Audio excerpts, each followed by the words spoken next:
But I want to show that my work as an architect, urban designer, researcher, and educator was very related to the cities I lived in. The urban, as I understand it, is a locally generated cultural code in which, as Manuela Gandil-Zona states, every city is generating its own urbanity. I'm very thankful that I was able to learn from Vienna, where I worked for 10 years, not for 9 years, a city that is known for its housing and urban regeneration strategies. I'm also very thankful that I could work and learn from New Orleans, teaching in the Urban Build Grant after Katrina. So I want to give you a brief overview about my identities. During my time as an employee at Bus Architecture in Vienna, I mainly worked on the Home Workers pilot project. We also finalized the construction of the kindergarten in the Gudrunstraße, and submitted a series of competitions, all dealing with the urban scale. At Ortner and Ortner, I dedicated my time to the Museumsquartier, which was the most important project for me to learn about building technologies. I was designing all the detailing for the internal skins of the 3 main museums and coordinated the technical implementations on the construction site. My work at Arge, Galista and Reit was dealing with a series of urban feasibility studies. One project was a campus development of the Academy of Music, and the other one was the further development of the master plan of the competition Höchstadtplatz that we won. The feasibility studies were dealing with the concept of a 3-dimensional parcel that was not necessarily the extrusion of the footprint and its programmatic flexibility. Further, I worked on the concept that public space as an urban connector unfolds in the architectural articulation of the first floor. Also, the high-rise building on the site had urbanistically, obviously, a macro and a micro dimension. I developed the surface strategy for the high-rise building and the public plaza, and was extremely excited when I saw the site 5 years later and I realized that my skin diagram had really materialized. My work in my own practice, Phase 1, Fox, Erkafiv, Nussbaumer, was dedicated to design competitions and much more experimental than the work that we did in the offices. For example, the radio feature, The Invisible City, articulated a portrait of Vienna that just worked through the read of the city through soundtracks. We interviewed blind persons, created a mental map of Vienna, and documented this map not through visual studies, through visual aspects, but on audio, as an audio portrait. Kevin Lynch's mental map was never so exciting to me. And finally, my work at the TU Vienna, at the Institute for Urban Design and Landscape Architecture, where I taught from 2000 and 2006.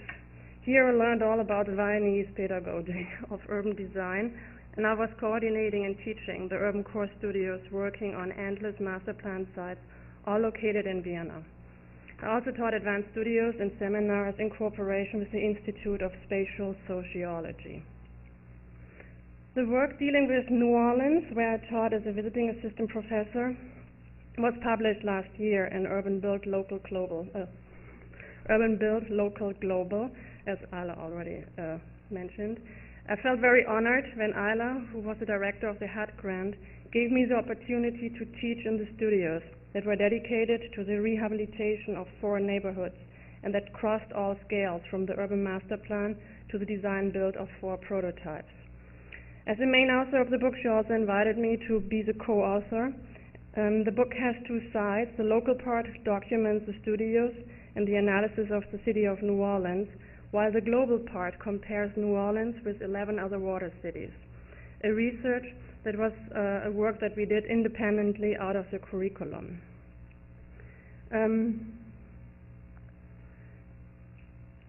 So the global matrix was extremely important for us because I finally understood it's more than critical to think globally when we want to act locally in a successful way. Rising sea levels don't respect national borders, and New Orleans and Amsterdam may have more in common than New Orleans and Houston. The book was presented last year at SPUR, and I don't want to talk about it tonight, but I just want to let you know that it's also now published as a digital media, www.urbanbuild.net, and that the website includes a documentary that David Salkin and myself worked on during our time in New Orleans. The understanding of the urban needs sometimes or very often a set of different media. An interview with a person who is a neighbor of one of the urban built houses and who tells his own story about Katrina doesn't want to be mapped. CCA Urban Lab, one of the 3 labs in the Division of Architecture, was founded in 2008. And I'm very excited to run the lab or to coordinate the lab and to cooperate with faculty and students to build up a network of external partnerships that unfold in research studios and seminars. 2009, we worked together with the AIASF on the 10 by 10 cities exhibitions, Green Facts, Challenges and Futures. And last summer I worked with Leah Martinson, Nora Greer and Mike Relly on a scan that compared the Ruhr area in Germany with 5 other global mega-regions. This research was also outside the curriculum and is currently published in the Ruhr Atlas that scans several layers of the region. And finally, Offspace, the research and design studio investigating the concept of city space shares for the reactivation of empty storefronts. That will be one of the projects I'm going to talk about today. The narrative of today's lecture will be guided by my dissertation, Staged Urbanism, Urban Space for Art, Culture and Consumption in the Age of the Event Society.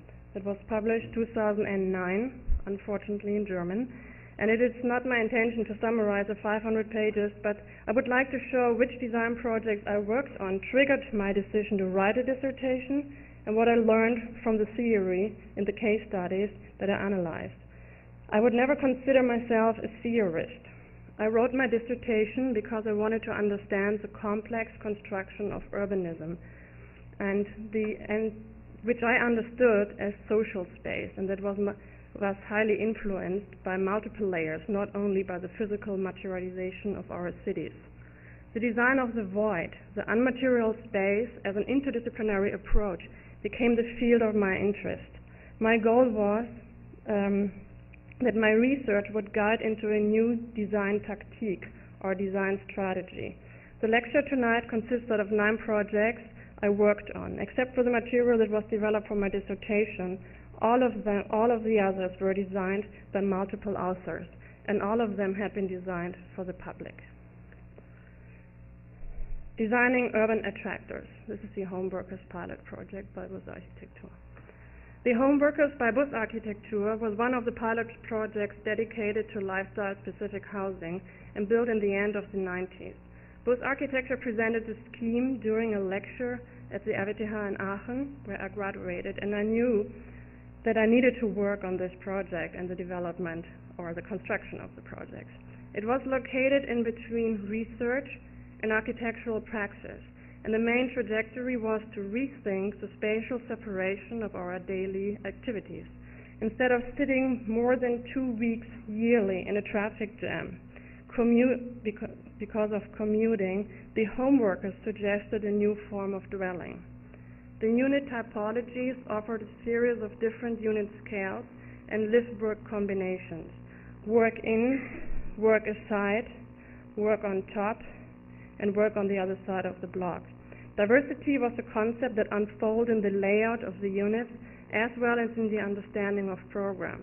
The project was conceptualized as an urban attractor, a new destination not only for the future inhabitants but also for the urban context.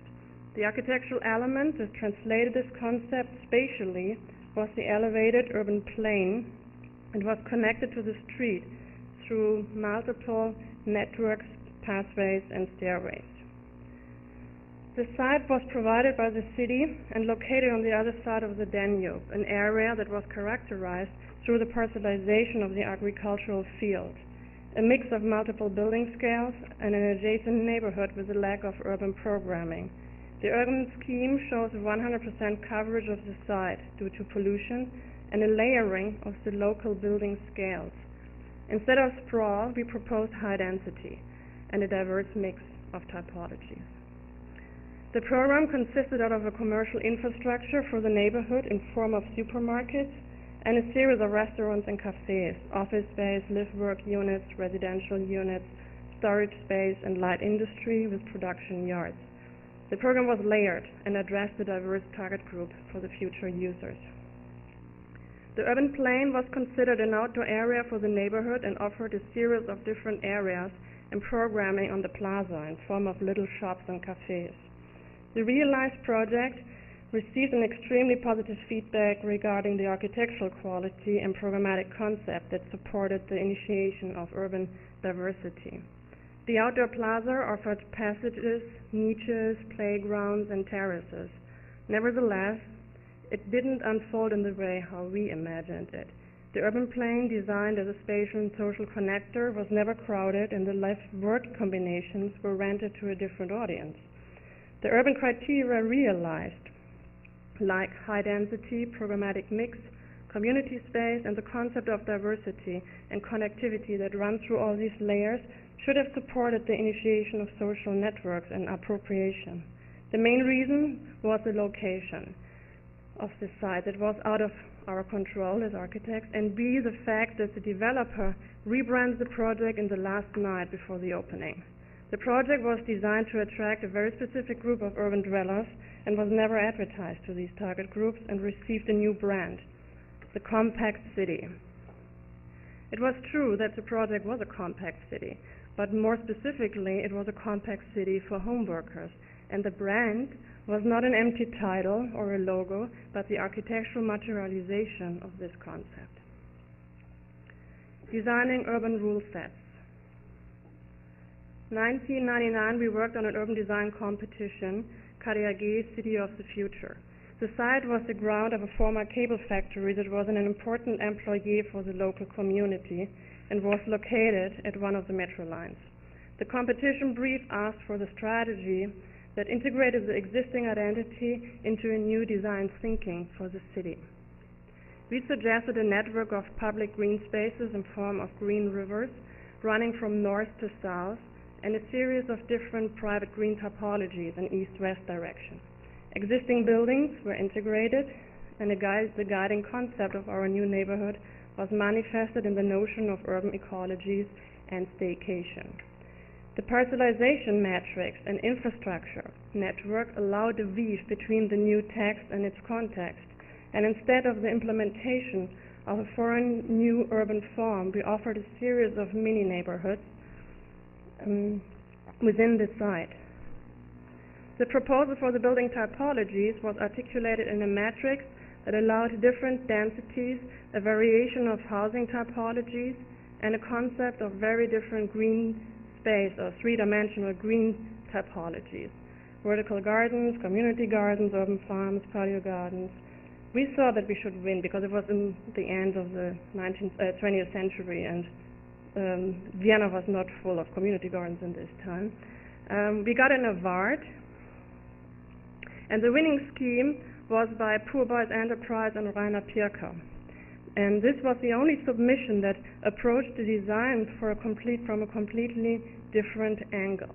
Instead of the articulation of a manifested master plan, the team suggested urban rules, not defining the specifics of the urban form, but a form-finding process: urban lungs, urban attractors, urban connectors, and urban transmitters. This was the vocabulary of the proposal, and I was extremely fascinated. The design of a process and the layout for a future social interaction. I documented the planning process over the following years and also wrote several articles about it, and until today I like to submit this as a precedent to my students. The key of the concept was not the definition of a solid, but the definition of the void as an anchor for a new neighborhood. The resulting buildable fields were defined by a topography of plateaus to ensure the definition of public space, density, programmatic mix, and height. The specific location of the building on the field was open to the architects. Though the initial scheme was never meant to define the geometry of the fields, the planning group that developed the zoning plan continued with this specific pattern, resulting fragmentation, what I would consider a weak point of the project. Through a series of test projects, the team worked on iterations that were embedded in the open score. A public-private partnership dedicated 5% additional volume on the site for the design of community spaces. For Vienna, a completely new strategy. And this was extremely interesting for the developers because the housing market was already sated. The planning process for the design of the zoning plan took multiple years, and during this time the site was used for interim programming to support the local identity. Parts of the program continued and became a seed for new cultural activities. Pool architects, for example, used the 5% bonus volume to design a swimming pool on the rooftops, and others invested it into flux spaces. The public-private partnerships became a trigger that encouraged developers and designers to create a new, unique program for the new complex. Designing urban events. 2003, my colleague Marcus Tomaselli and myself had been asked by the Dean for Architecture at the TU to take on a rather difficult task. Vienna has 3 schools of architecture, the TU, the Academy of Arts, and the School of Applied Arts. It was a year of the school's evaluation, and we were asked to design the upcoming thesis show called Archdiploma, with the goal to communicate the TU's qualities as an educator. We had 9 months, a handful of TAs, and had to generate $40,000 for our operating budget through sponsorships. The most important fact was the site. Nobody else than the direct family members would come into the chambers of the TU that are not quite as attractive as the nave. Secondly, we needed to create a dialogue with the public space. We both were urban design faculty, and for me, urban design does not translate, or not only translate into master plans, but can also operate on small-scale implementations that unfold in field conditions and networks. So we suggested the project space, which is the satellite exhibition space from the main Kunsthal, and that is located on the Karlsplatz close to the TU. The director agreed, and we were ready to design an exhibition concept. The Archdiploma jury sees this project from 2 years. The amount of space that we needed was rather large. The project space had a great location directly adjacent to the Naschmarkt, but the footprint was too small. We designed an urban strategy that expanded the exhibition into the public space. The public gallery occupied the space of the Kunsthal, and double-sided boards in the showcase created a display to the main arterial street in Vienna. We gained city lights as our sponsors and occupied bus shelters that were spread through Vienna, and finally we projected the exhibition into the public space, on firewalls, on billboards, and on sidewalks. The extension of the surface was our main focus, but the motive was to create a dialogue with the public. The exhibition design offered the students 5 prototypes of folded surfaces, all in relationship to the common DIN format, and a public library for written thesis. The master plan allowed the students to design their own boards according to the prototype they selected. The network of producers for the show was extended. Here are the different displays for the public gallery, the folded plot, the bookshelves, the reading table, and the city lights. The bus shelters were pretty sophisticated, I think. The print changed content depending on day or night time. During the day, the poster shows an announcement of the exhibition, something that you would expect from a bus shelter. But as soon as night broke, the poster showed the content of the individual student's thesis. The poster became a part of the exhibition itself. We designed a poster for each student, and at the end of the design, we doubled the surface for the presentation. The exhibition was spread through the city. Here's the final layout of the exhibition inside the Kunsthal. I will probably never forget the night before the opening when we started the mounting of the posters on the folded surfaces that were already installed, and all of us not really having the right skilled hands. We also discovered the blue box at our university and filmed all students presenting the work to the public. The movies were finally projected into the public space. The Archdiploma became an open-air cinema for every pedestrian crossing the Karlsplatz. As you can imagine, this strategy created a completely new audience.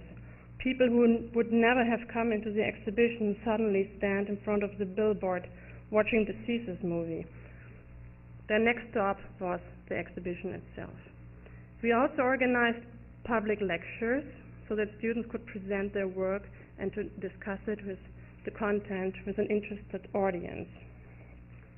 The catalog was sold out in the first night, and I would think that the exhibition was a real success, since we really encouraged the public discussion around architecture, inside the exhibition and outside in the public space.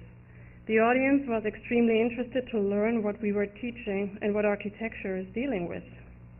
We are sometimes living in our own world, but when we are intending to design the environment for the public, then we also need to offer a public stage to get informed.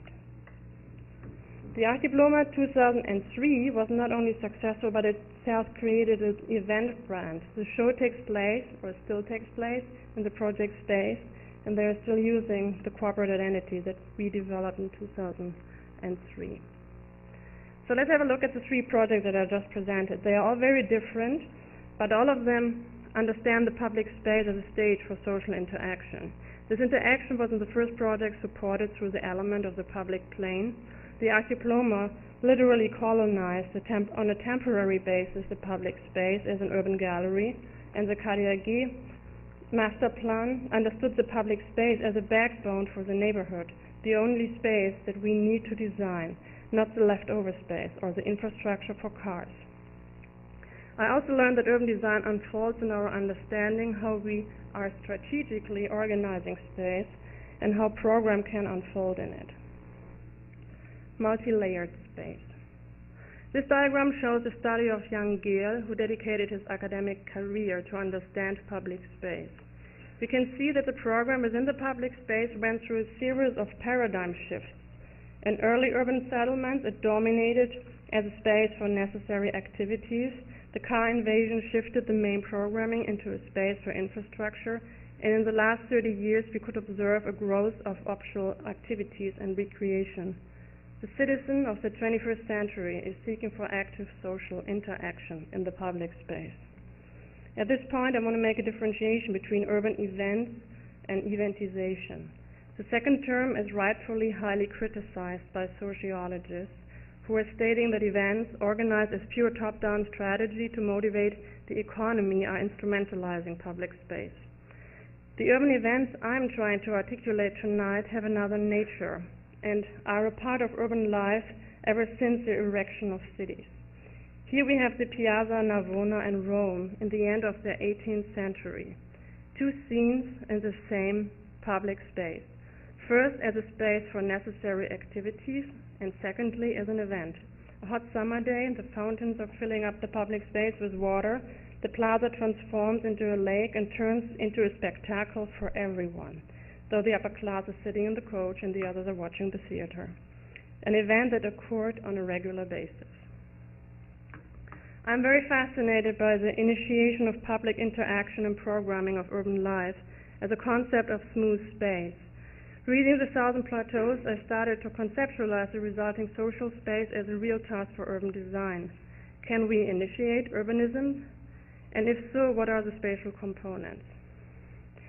If it is comparable to the smooth space or with the rhythm, then it seems undesignable. But I believed in a connection between smooth and striated space.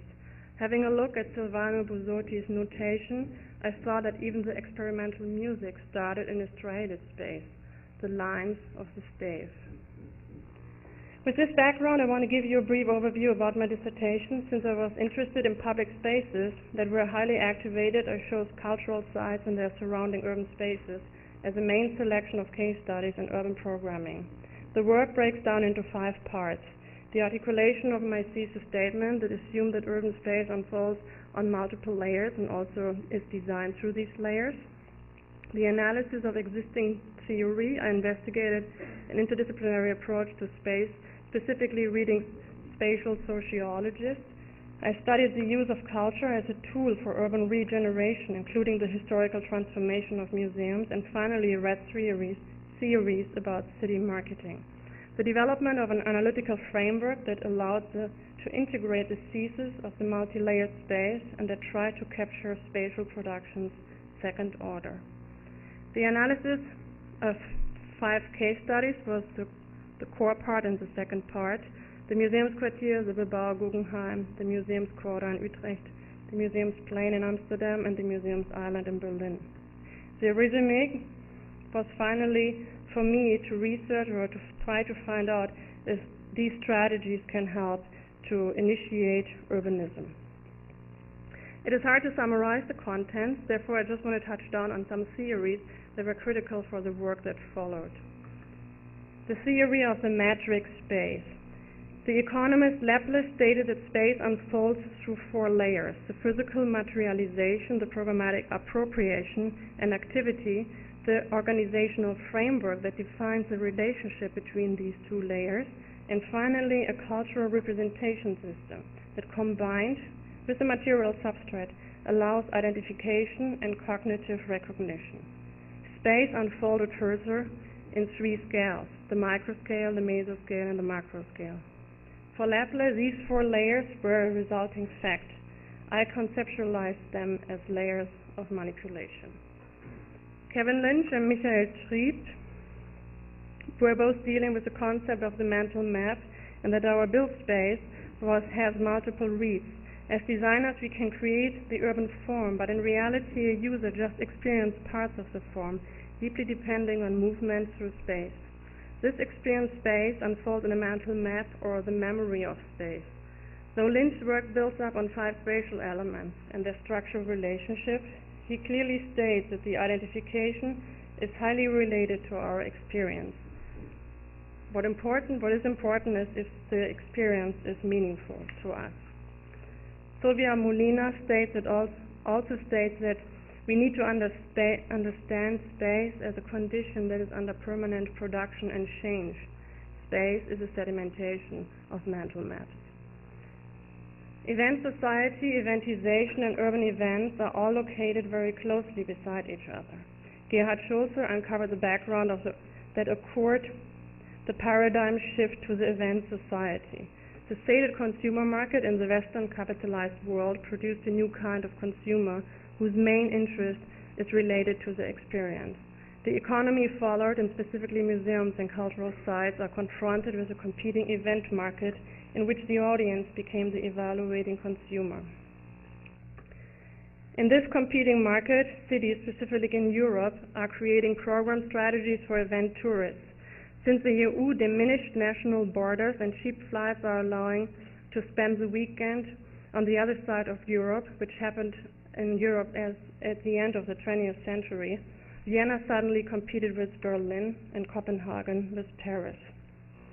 The consequences are often a 365-day event software fostering a market-driven eventization and fortified cities that are, as Susan Feinstein states, fails authenticities designed for the consuming tourist. I also got into the concept of place branding and place management. This discipline can't appropriate the strategies of product branding. The user group is too wide, the product is too broad, and the logo is obviously not creating the spatial identity, which is the creation of a mental map, and which is, as I already showed, a much more complex construction. Place branding strategies are working with the creation of values. A stigmatized neighborhood can create a new mental map for the population when, and only then, the real experience in these spaces is changed. These strategies need a lot of time and can be activated through communication strategies. They need monitoring, which unfolds in the discipline of place management. And I finally researched everything related to urbanity and public space, documented by Häusermann and Siebel, spatial sociologists from Germany, who created a critical body on research dedicated to the public space and urbanity. Real urbanity needs much more than the staging of events, but the integration of everyday life. The criteria are openness, process, blending, density, diversity, accessibility, and hybridization. All of them are parameters of the smooth space. I developed an analytical framework that built on the concept of the matrix space, but considered the 4 layers not as a passive result, but as a potential design strategy. Material space as hardware, programmed and appropriate space as software, underlying organizational structures as orgware, cultural codes and signs as brandware. They are all highly related to time and are interwoven. As designers, we can operate not only through hardware and software, but also orgware and brandware strategies. The analytical framework started with 4 layers and broke then these layers down into different categories. Since we are all familiar with hardware and software, I might get into the definition of orgware. Orgware is a summary of all regulations that are taking place on a specific site. It starts with the existing zoning code and ownership, but also feeds into the organization of institutions and the understanding of how networks are operating. Patterns of orgware are always existing, even when we think it is unorganized. Orgware is more important than we think. It is responsible for the physical materialization of space and regulates programmatic appropriation. Streets are for cars. How amazing when we change the orgware and they are suddenly, without any kind of transformation of the hardware, open for appropriation. We are not the victims of zoning plans, but as a society we are producing these rules and are therefore able to change them if there is a will. This understanding might be extremely important in the next 100 years when we finally are facing the consequences of the environmental impacts. My goal was to find spatial production secondary orders that are feeding into specific forms of urbanism and the construction of public space. I scanned my case studies according to the framework and spent most of my time with Museumsquartier. The scan asked for a deep analysis, and that was partly produced through interviews and on-site documentation. The case studies were finally identified in their specific forms of spatial production and urbanism: the MQ urbanism for the Museumsquartier, the icon urbanism for the Guggenheim, the event urbanism for the Museumsquarter in Utrecht, the landscape urbanism of the Museumsplein in Amsterdam, and finally the agropolis urbanism for the Museums Island in Berlin. All 5 case studies are representing different typologies of built space: the cluster, the field, the solitaire, and the collage. The results fed into the concept of staged urbanism, which is a provocative and double-loaded term, specifically in the German translation. Through the theory of my research, I'm very aware of the instrumentalization of public space. Staged urbanism, as presented tonight, understands the public space as our stage, the initiation of social interaction, appropriation, and participation. Is not existing. If not existing, can be okay. I repeat this. The initiation of social interaction, appropriation, and participation, if not existing, can be implemented through multi-layered strategies over time, which is a professional praxis of urban regeneration, at least in Europe. The balance between top-down and bottom-up, as well as the monitoring of these processes, are extremely critical.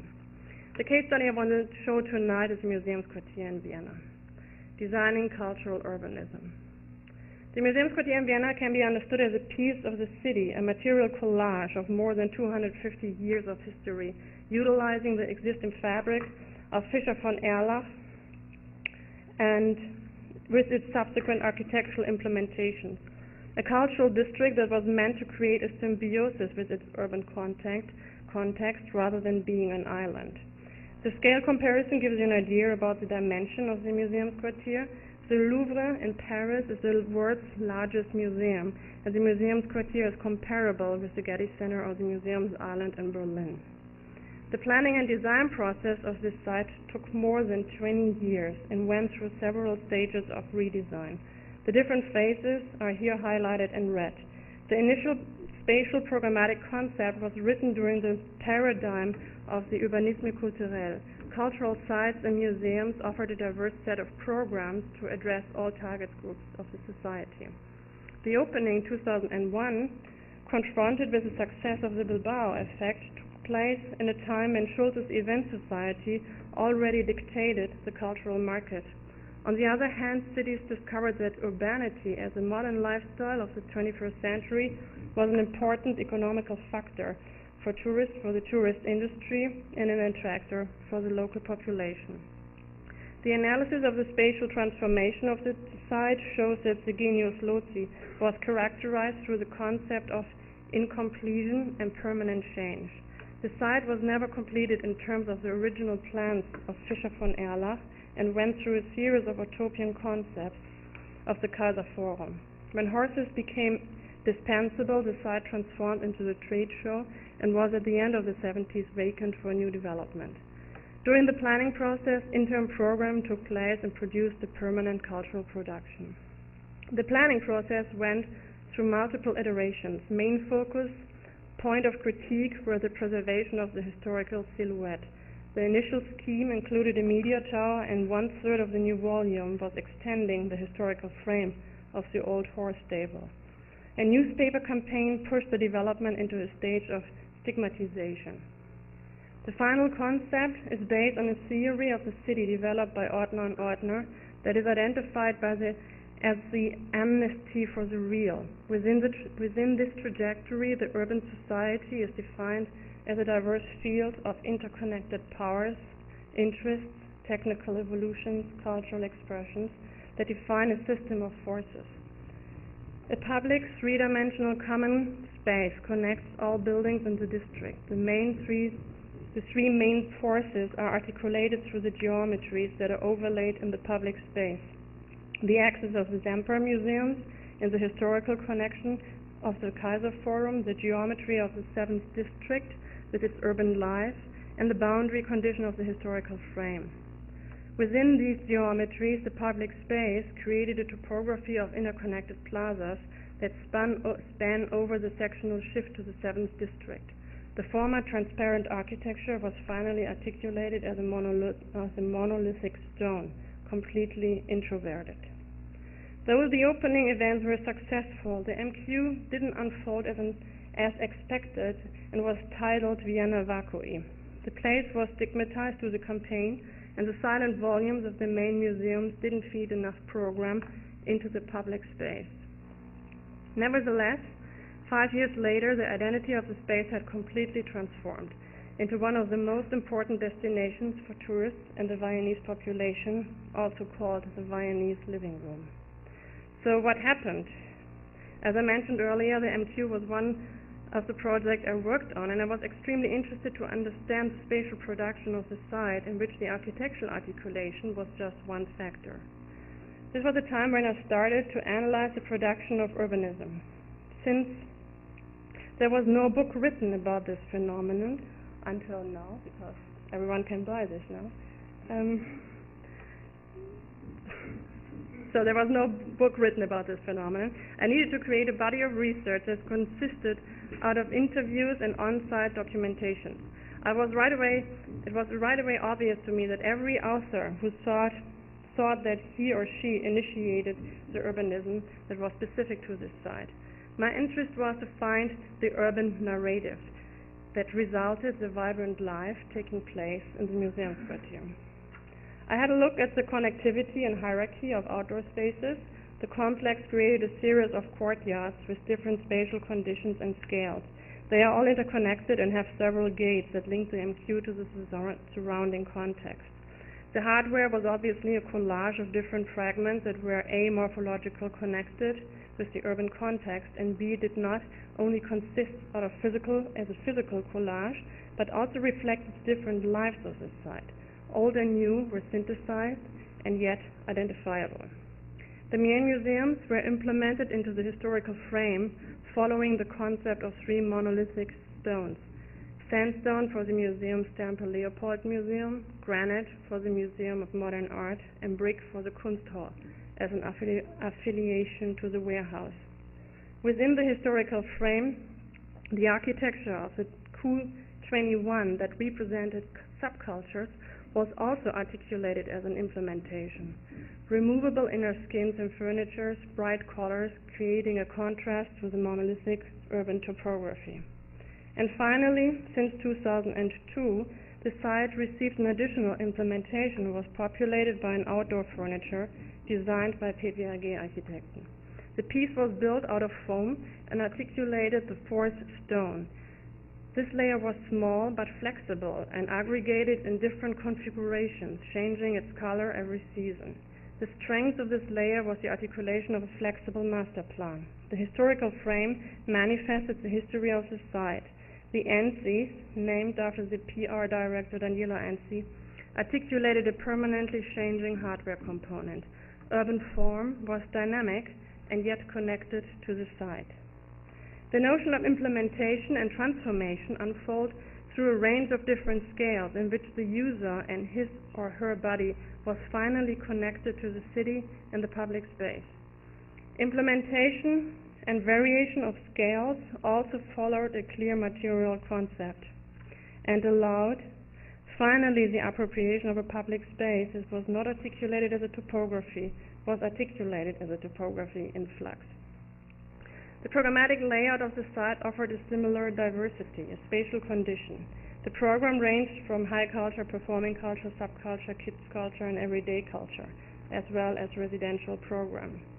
The site hosts an average of more than 56 institutions, and though this sector of high culture has a larger footprint, we can see that specifically the institution of the subculture and the crew 21, the dominant in their number.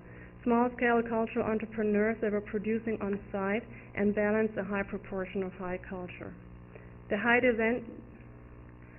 density of cafes and restaurants supported a population who came to the MQ on a daily basis and extended the activity outside the normal operating hours in the museum. The MQ also offers an extreme big footprint of flux spaces, which includes the outdoor areas. Program in these spaces is not defined and can support the diversity on site. It also allows the adjustment of program over time. The software layer on cultural sites and museums unfolds through the programming of activities and events. With around 150 events and activities per month, the MQ is a highly programmed space. The outdoor areas are connected to the different destinations The outdoor area counts since summer 2002 as a flux space and offers up to 40 different activities per month.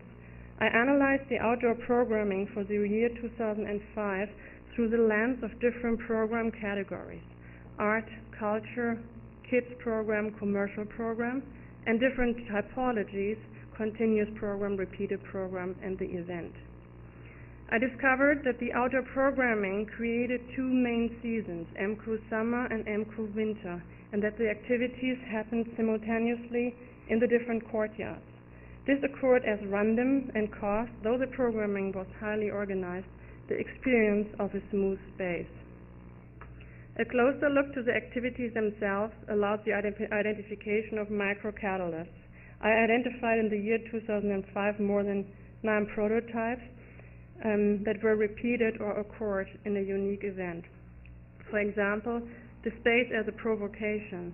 The art installation Kanak Attack by the German-Turkish artist Ertan Ongun initiated an intense reaction in the right-wing party FPÖ that responded to the art installation with a political campaign. Vienna is not Istanbul. Left-wing activists, on the other hand, countered on this campaign with public lectures in the museum's quartier addressing the importance of diversity. The MQ became a forum for dispute, but also for constructive public discussions. Space as appropriation. The FM Weekend Sounds took place every Saturday and fostered a series of programs of second order. Space as action and reaction. The MQ management initiated a platform that supported activities that came from the neighborhood itself. Tai Chi sessions, Boule, are now organized by the local population, and this changes every year.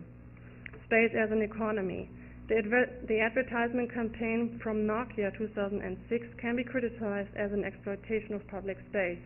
Nevertheless, the budget generated during this one day financed an outdoor lecture series held by Austrian authors. The events were open to the public and fostered the discussion between the audience and the author, maybe a contemporary form of the agora. The organizational framework defines 3 basic columns for the management on site: the MQ as a space for arts, as a space for production, and as an urban environment. The management of the MQ operates as an umbrella brand, though the individual institutions are independent. The outdoor areas are their outdoor areas and their common space, shared space. The site is owned by the state of Austria and the city of Vienna, who dedicated the outdoor areas to the public. The platform that organizes the programming is open and includes the direct institutions within the MQ, as well as their partner networks in surrounding neighborhoods. but everyone could come and join in. The organizational umbrella also organized partnerships and sponsorships. The layout of the real estate contracts offers a wide range of occupations, long-term and for the main museums, and shorter contracts for the Q21 between 2 and 3 years. The rent for the Q21 institutions is subsidized. Fluctuation in programmatic change is the spatial result. The regeneration strategy was supported through a place branding campaign. The stigmatized site was first renamed from the former Mukwa, became the MQ, a neutral label in 2002 that transformed 2003 to an identifiable personality. The brand narrative was articulated as a Viennese story, and there was not one character that was not addressed in the campaign. 2004, the site was identified with content. In 2005, the MQ stated to be the leisure island of the Viennese population and all visitors. The campaign did not communicate the MQ as a build space, but as a program. Culture has a lot of different forms. It was everywhere and accessible for everybody. The MQ man communicated this endlessly, and 2006 not only on posters, but also as a real person traveling through Vienna. The real success of this strategy was a connection between the brandware and the temporary hardware and the software that articulated the seasons MQ summer and winter. The brand just fostered the understanding of the real experience in space. Brandware, hardware, and orgware together articulated a new urban narrative. The place branding strategy sedimented a new mental map. Year by year, the programming was intensified and, according to the visitor, feedback adjusted. The brandware itself operated as a catalyst, but the success was that the place really changed and that the true experience created a memory or a new memory of the place. The visitor numbers were growing and consisted out of local visitors who came on a daily basis and tourists. All social and age groups were represented, and the main attractor were the outdoor activities. The MQ finally stood for a contemporary Viennese urbanity and a diverse interpretation of culture that was then used as an icon in the Austrian tourist industry. I documented first the process of the branding strategy according to time and relationship to programming. The analysis continued then with the delayering of the complex construction that was embedded in the curation of all 4 layers. The choreography was clearly a balance between top-down and bottom-up and left enough space for appropriation. The MQ management had no idea about the embedded interconnections and were extremely excited about the analysis. When I presented the work, I highlighted that the articulated social space is an extremely sensitive construction. The formalism of program, for example, or too much programming that suppress any kind of appropriation are extremely dangerous aspects. The analysis fed into a clear set of spatial tactiques, from which the most important one is the establishment of simultaneously synergized hardware, software, orgware, and brandware strategies. They more importantly follow the same concepts of continuity, diversity, heterogeneity, interactivity, and connectivity, the articulation of smooth space. And just because of these aspects, we were able to understand the MQ urbanism as a true narrative. I created a design manual that I titled The Urban Score, a set of guidelines that seemed critical to me in the field of urban regeneration. The design suggested deep analysis of existing layers and a combination of HSOB strategies that could support the local condition. Urban design in these scores consists not only out of hardware strategies, but also out of software, orgware, and brandware strategies as an interdisciplinary approach. The question that followed for me was, is it possible to structure a time-based, multi-layered process that can unfold as a smooth space? I got very excited about the possibility to investigate the potentials of a hardware that embeds multiple programs and that is driven by a new interpretation of orgware, and that finally maybe was supported by a brand. Designing flexible occupations. This is the OpSpace project that we presented during the 01 biennial. I was working on this with Corey and a lot of students. It takes up a lot of time, and I'm naming you now, but please understand that it was a really great cooperation. Based on the research developed for the 10 by 10 Cities exhibition, we discovered the huge amount of empty real estate in the downtown area of San Francisco. The floor space of more than 32 Transamerica buildings were empty, space with all infrastructure set in place. We developed an urban regeneration strategy titled City Space Share that rethought the concept of time-based occupation. Instead of paying the rent for a whole month, the space should be understood as a shared infrastructure for multiple users and programs. A mix of anchor programs was meant to initiate appropriation and to operate as a catalyst and idea factory for the local neighborhood. I set up an urban lab research and design studio and suggested the strategy to the board of the 01 Biennial 2010 in San Jose that was titled Build Your Own World. The committee was very interested since the SOFA district in downtown San Jose, where the biennial was located, is an upcoming gallery district with a similar issue. Empty storefronts due to high rents are creating a neglected urban space, and phantom galleries might support the maintenance but don't solve the economical issue. The analysis showed 40% vacancy in the SOFA district and a real estate market value that would translate into an hourly rent of $10, not including maintenance, curation, or setup time.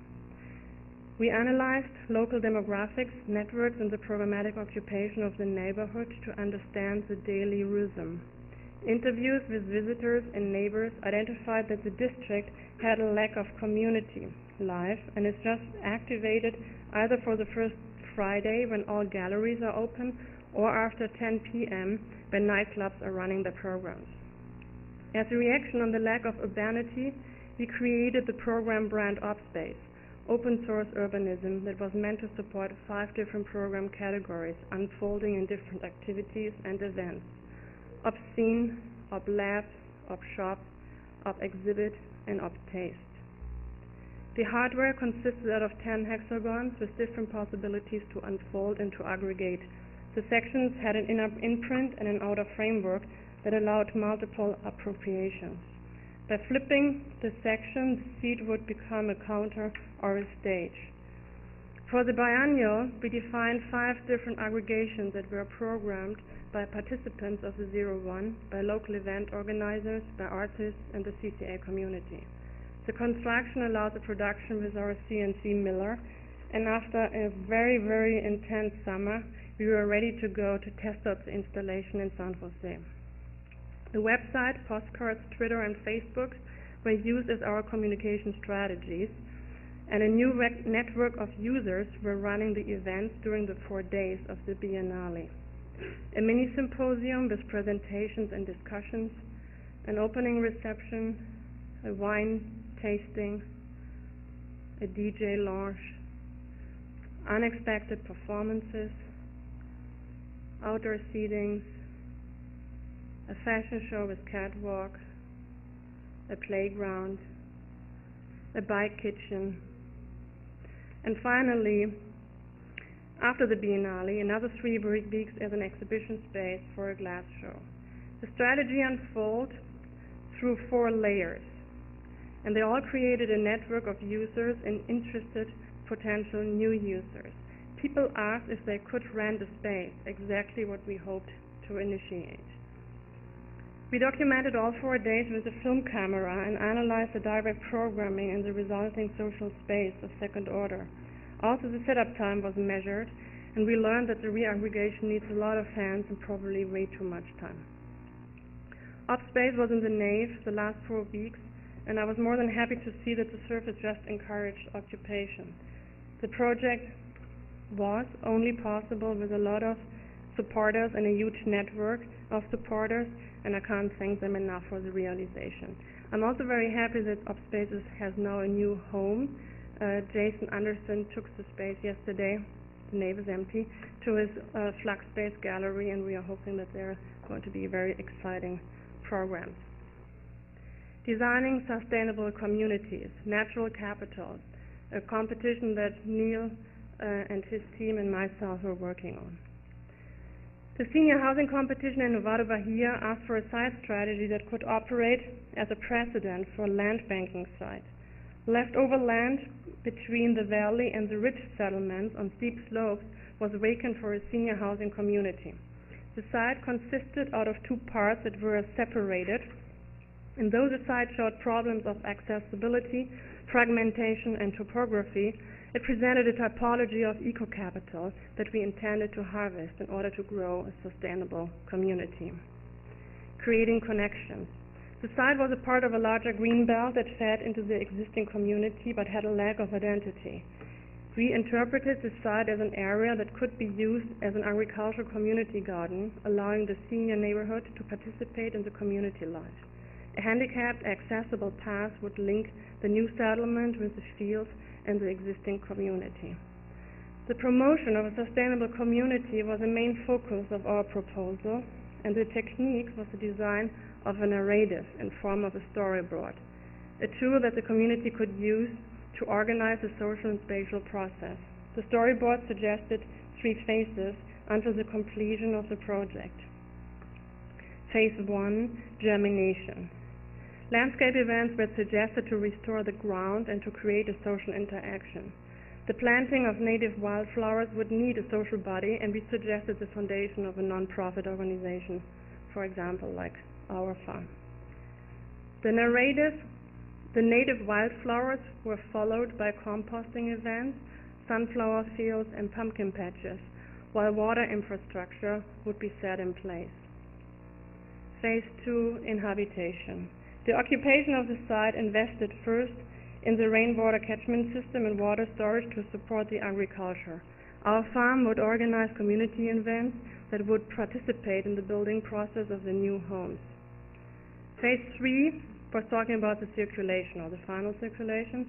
The final settlement created a new ecosystem in which the blue and green capital of the site was harvested to support a sustainable community. With the development of the agricultural program, the community would slowly grow. Eco-capital would circulate through the site. The positioning of the building footprint followed the tectonic of the created topography designed for access, agricultural fields, and water catchment systems.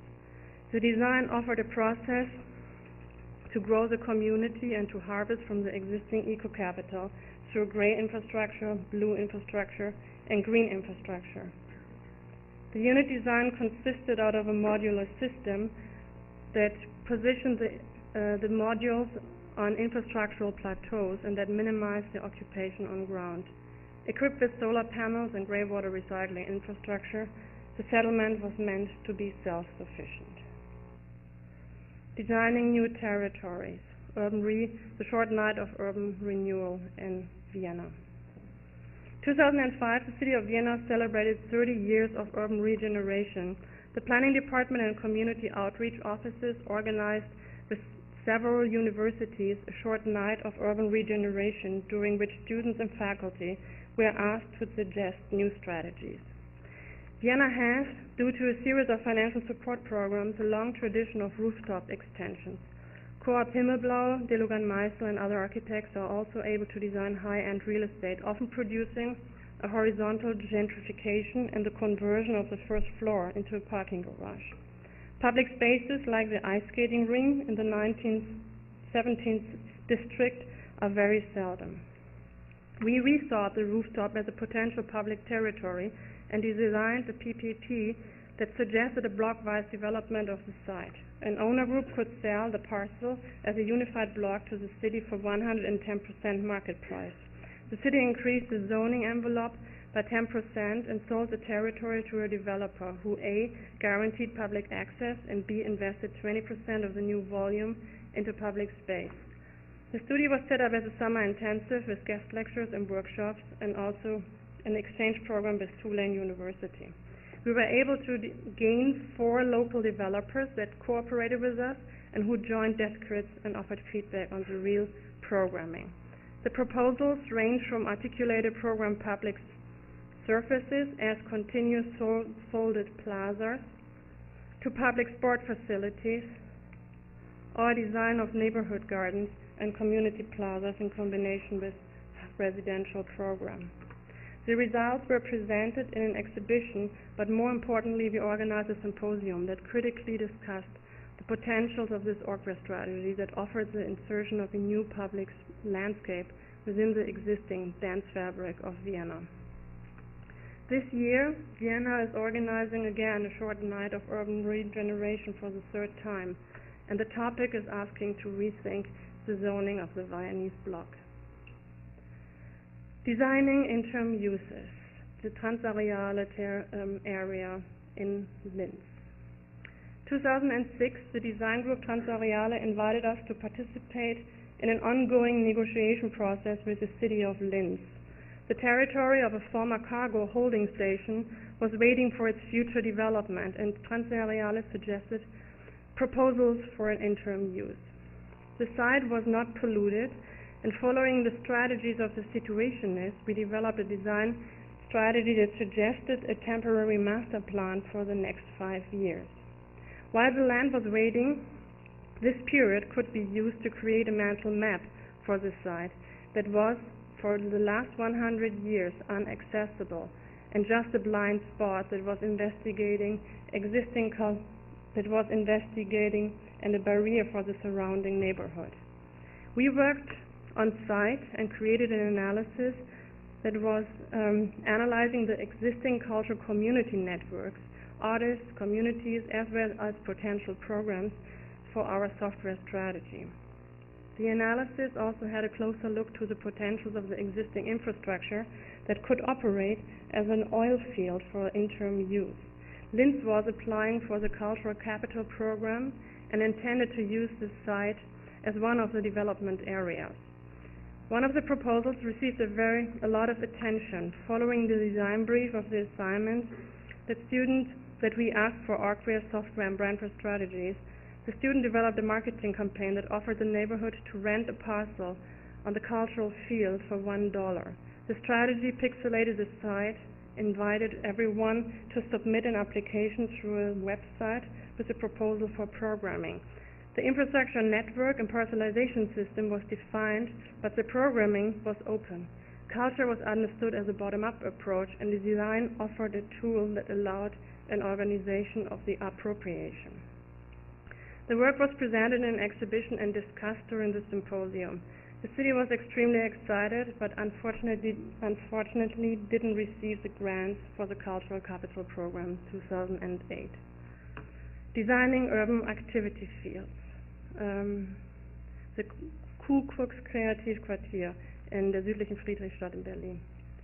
The city of Berlin is highly invested in temporary programs and interim uses because it is a city that had historically been defined by its spatial fragmentation.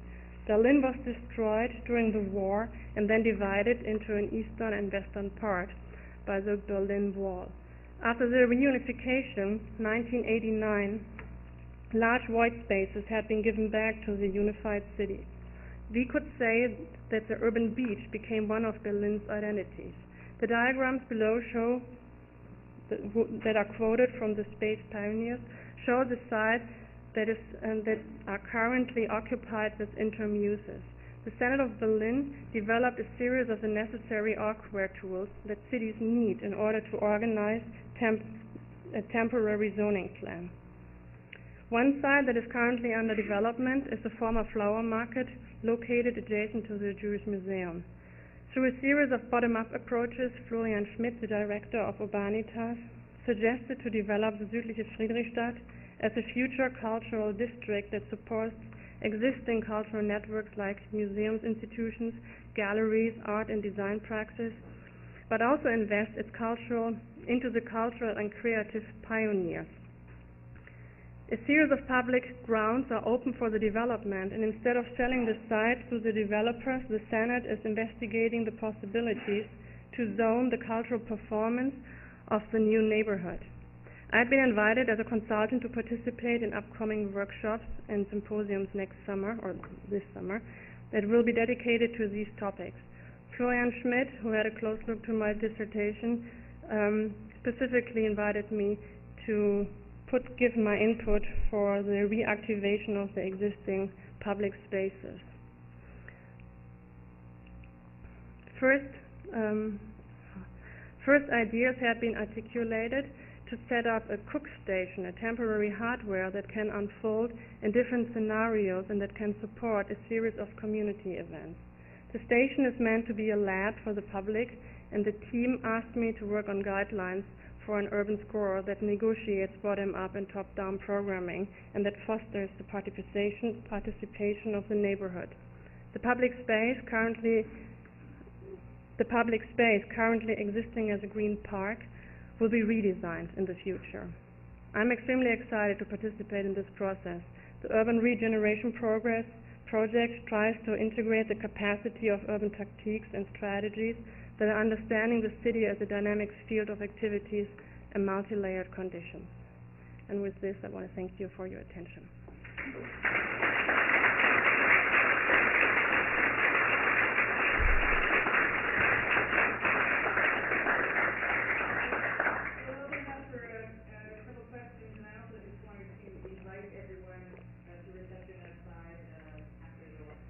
In the Timken reception area. Who wants to go first? Nobody ever wants to go first. I'll go. All right, Okay. David. So I leaned over to Tom while we were watching these amazing analytic graphics, and I said, could you imagine one of these urban schemes in that form being presented to the San Francisco Planning Commission? Well, it's such a different way of talking about urban space.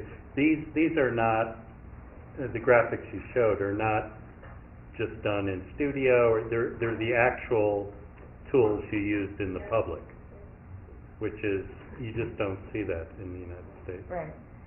Well, the interesting part is, so Europe has a very strong, long tradition in top-down, creating hardware master plans. The city has all power to do this, and there is a series of competition that is set in place. So there's a very regulated tradition of the hardware practice. When 2000, the cities committed to a sustainable development. They also agreed on participation processes. And Europe is at the moment going into the direction, okay, how can we activate, how can we allow participation, how can the bottom-up approach be a part of the planning process. So coming to America, in New Orleans, I nearly couldn't understand that a city that was so hard injured by the hurricane hardly had a really instrument to organize the planning process. So the people who were working for the planning process were actually the first one that had been fired by the mayor. So instead, there was a huge amount of participation workshops, and everyone was discussing my parcel, my parcel, my parcel, which was important for this specific person. But if you zoom out and see the city as a whole, this is a process we can't handle a catastrophe like this. So I was coming from Europe. I was very excited about the tactics to allow and foster participation. And coming to America, I thought, oh my God, when this is taking over the planning process, then we are not able to do anything, and the environmental conditions are going to be much more difficult in the future. So both worlds more or less have to meet in the middle, I think. And so my tactics of the urban score is trying to organize these processes so that they are productive for the development. I'm happy to present this somewhere, don't worry. It's all written now. Because I guess within the American context, and from what you know of the processes through which cities are being developed and transformed, what kind of tactics do you think would be productive in transforming the way in which the American cities are operating now, so that they are, let's say, less resistant to change, that they enable a process of transformation and growth? Because I think one of the fears is that there are so many things in place that are resistant to change or resistant to good urban design. What would be your strategies here, or what would be your advice to cities themselves? Well, I think you best learn when you see. And for example, our strategy to create the 12 water city metrics and in the Urban Build book, and to show what the issues of New Orleans are and what is currently happening and what other cities are doing in order to solve their issues with rising sea level. This is the best way for cities to learn, because I mean, there's no other delta city that can't learn from the Netherlands, where one half of the city is literally under the sea level. And the Netherlands created an incredible amount of architecture out of their attitude to combine architecture and landscape architecture and planning. So, I mean, Winnie Mazes has a background as planner and an architect. So there's a very strong connection between the different disciplines. And I think the best thing is to make global research studies and to show through precedents what other cities are doing. I think cities should learn from each other.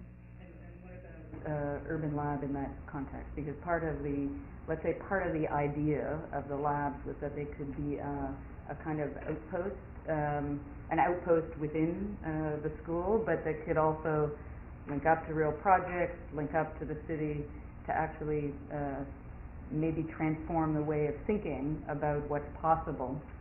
Yeah, that feeds into the point, do it, make it different, and show it to them. So it's a series of studios that I was running in Vienna. Our institute always cooperated with the planning department. We had great partners in the planning department who actually wanted to see what we are doing.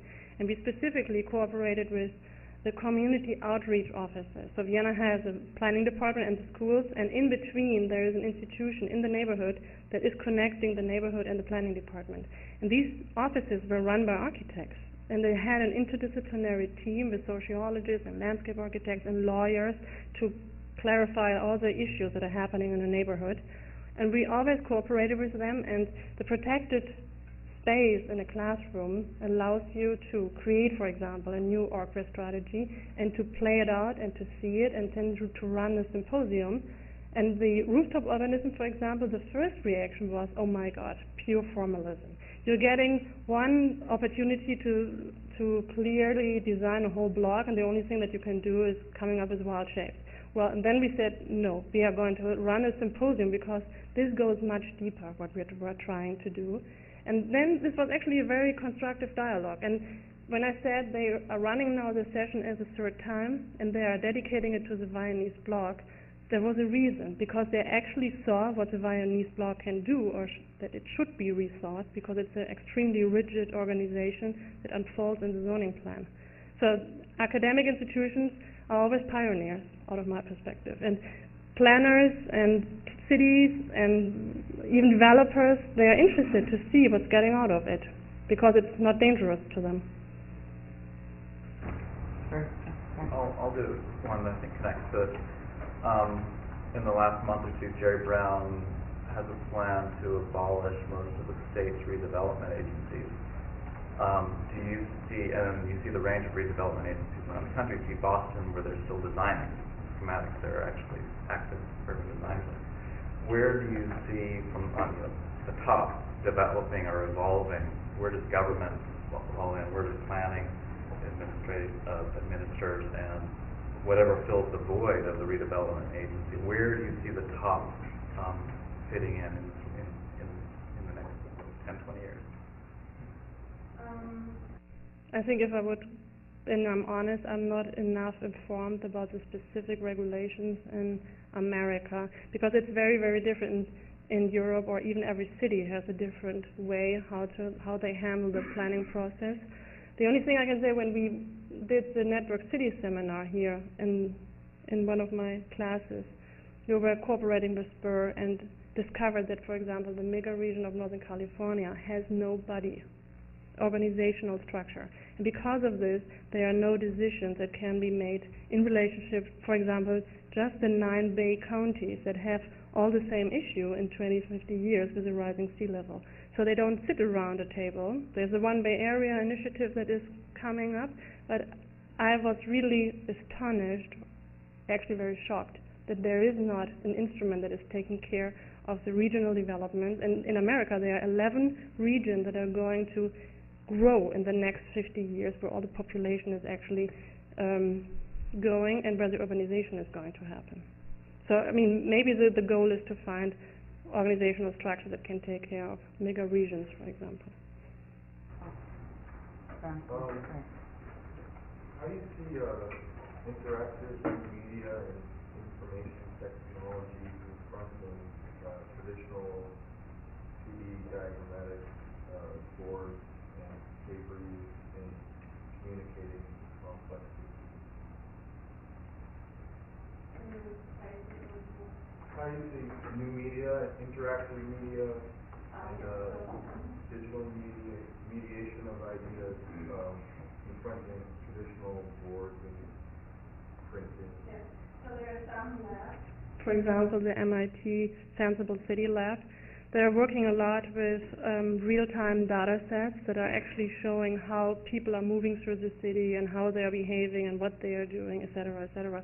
So I think this is the tool for the future, for sure. And it's also the reason why I brought the ArcGIS software to the school, because you need this in order to set up these JavaScripts, etc. David, then Sandra, or vice versa. Your pick. Thanks. So I was just curious about your somewhat recent experience with the city of San Francisco and working with BBAR on the, I understand that you had, something to do with the parkland over here. So, I mean, maybe if we talk about a more local level, more kind of hands-on, if that's something that you feel perhaps more hopeful about. Yeah. No, we were running. Temporary master plan for There's was for you. We developed a whole temporary master plan for the next 20 years for Hooper Street, and we also integrated the big parcel that CCA just bought, and well, I'm happy to continue the work on it. So we have a whole document. I didn't show this today because there was a lot of amount, and I wanted to show for the interim use, I wanted to show the cargo station in Linz. But we developed, we analyzed the existing networks. I mean, the school itself has a huge amount of networks, and created a proposal how the future transformation also with the farm strip, etc., could transform in the next years. And REBA was running an interdisciplinary studio in the summer where they started to redesign the pedestrian sidewalk. So this was a part of the first transformation. There's a document that exists. I have a meeting with the planning department tomorrow because they actually received some grants to work on Hooper Street. So I'm also thinking to set up a student competition that is dealing with the micro spaces that are in front of the water hydrants, because this is a leftover space for the city that does not necessarily have to be a paved area. And the city was extremely excited to take this huge network of water hydrants and to rethink the little sites that are in front of it. So it's not an issue to plan all of these things and to design and create wonderful presentation, but at the end of the day, there are people who have to say yes, and at the end of the day, there's also some money needed. So Urban Lab is taking on all these things if there's a call for it. Just a bit, because I think one of the great potentials, let's say, is when we can take on a project like that within the studio or within a course that's a real project. The issue that we always have is that within the school we're limited to things like the time frame of a semester, right? Or the idea that even if you have two courses placed, back to back, you've got one group of students in one, then half of them graduate, and then you have another group. And in this case, in particular, I think the first semester was really comprehensive. That was a spring semester. But in the summer, we ran it was one interdisciplinary studio. It was 3 weeks long. It was an entirely different group of students. There was only a couple architecture students in it. And we had issues in terms of not really having any funding, for materials. The other pavement to park sites, the city had given both the contractor and the material or access to where reusable materials could be drawn from. Not having that, in the end, the students did an incredible amount of labor, except that they also started to redesign, what had initially been done, because they wanted their imprint on it, as opposed to, let's say, taking what had been done and kind of developing it. And that's in some way an issue of the resistances of, you know, even the educational process sometimes, that I think we need to look at, you know, in relation to the lab. They did a lot of work, 1 week just breaking up the sidewalk, for example, you know, and there was a lot of labor involved. So I think all of these things become issues, and we often never see the whole picture, but if we can get good at doing it, at least within our own backyard, and of course what's behind us will be a new challenge for us on that front, we can probably get better at doing it in relation to the larger city. Sorry, David. I think, you know, with the 4 constructs that you kind of outlined, do you see there being, you know, a preoccupation in architecture schools in general with hardware? And then how do you see, yeah, of course, so, but how do you, what is the importance of, I think, expanding into these other, you know, really strong understandings of these other constructs and for architecture pedagogy, the future of the profession? Well, I mean, for sure, as an architect, you're mainly invested into hardware, but you also think about program because you want people to be able to use your the things you're designing. I think it's specifically important for the larger scale because this is how the city is organized. And for example, if we have the waiting land, and KCAP, Kees Christiansen, developed a lot of proposals for these strategies. When there's land waiting, and we don't have hardware that is built now, and no money to do this, we can still do something with this site. And specifically when it comes to sites that are polluted, and that we can start with fire remediation, etc., etc. So every person who read the Draftscapes by Alan Berger sees how much wasteland we have. And these wastelands can be activated much easier through orchestra strategies and software strategies. And the branding, I don't want to be misunderstood as the big brandscaper. The branding is helping to communicate that there is something happening and that the public is really having access to it. And there's a reason why Twitter and Facebook and all these interfaces are really important. So as an architect, you're mainly invested into hardware and software, but I consider myself an architect, and when I wrote the assignment of the ops space, the city space share, this was literally built on redesign the understanding of the organizational structure, to split it apart and to make it available for multiple users rather than one person who's renting the site. And then we really synthesize the 4 layers within the ops space installation. That was partly a huge urban curation. I mean, you have no idea how much time it took to actually get all the people together, to organize the different programming, to organize them in a way that the aggregation could unfold, not with such a big amount of time. So it's maybe more for the small-scale architecture where specifically these 4 layers are coming together, which is like the Museumsquartier, which is more or less the outdoor furniture. How much consideration is there for the political term, you know, the issue of a lot of temporal strategies being things that need to necessarily play out between 4 and 10 years and extending beyond political terms, and to what degree are those, or is that considered when creating strategy, meaning things that can kind of survive or have their own sort of...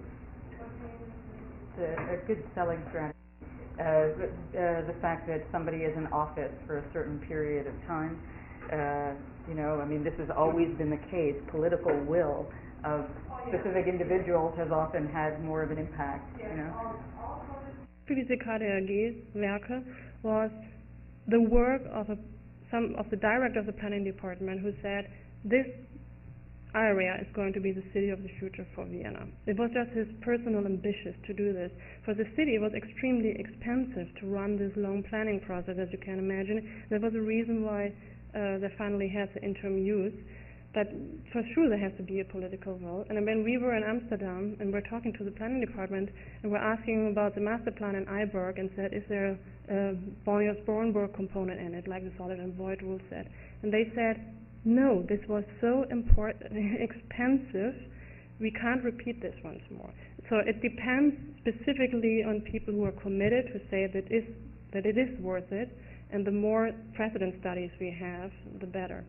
So at the end there is an economical component that gets into it. Ambitious urban designer / architect leading at the level of the city. Any other questions? Oh. But one more, the Well, last one. that kind of follows up on that. Practicing for 26 years here, the city really is run by politics, and urban planning actually seems to be where architecture leads. I think literally is through politics. And I'm wondering, your urban design studio here, how often are you bringing the political leaders of the city down here to see what they're thinking about? A fair amount, actually. Urban Lab Studios all have workshops. So the one that David was running last semester had all the planning people coming from Alameda. Developers are coming in, neighborhood, community, landscape architects. So it's the goal of the Urban Lab to bring these people together on one table and to discuss in a more, let's say, open way what we could rethink. And when we did the studio for the Pier 70, the port, who already had a master plan, said, you know what, you should not think to reprogram the site. And we said, no, maybe it's a good idea that we do this. And when they actually came, they thought, well, we never thought about a perspective that would unfold in a way like this. So I see that the academia has a role in this, which is actually very important. Thank you.